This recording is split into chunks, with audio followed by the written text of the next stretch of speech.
Hi, I'm Michael Taylor. I'm the Curator of Modern Art here at the Philadelphia Museum of Art. And we're in the Picasso and the Avant-Garde in Paris exhibition, standing in front of Picasso's Woman with Loaves. This is a painting that was acquired by the museum in 1931. It was the first Picasso to enter the collection and one of the first Picassos to enter any American museum collection. And it was made in the summer of 1906 when Picasso was in Spain. And you'll notice in the background there are these references to bison. These are actually from the Altamira Caves. And in fact, if you go to the Altamira Caves in Spain today, it says on the outside as you go in, after Altamira, all is decadence, Pablo Picasso.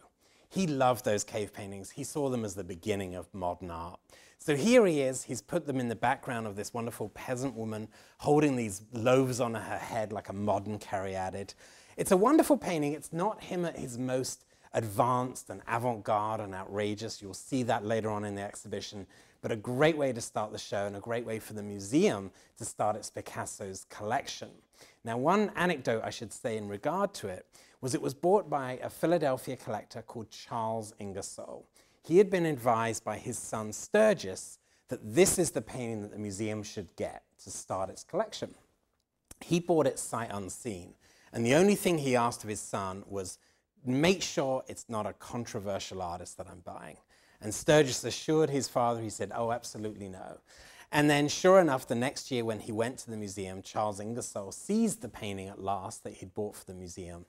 And he says, I bought that. And our director at that time, Fis Kimball, tapped him on the shoulder and said, be a good sport. Think of the generations who will enjoy this painting. And sure enough, he was right.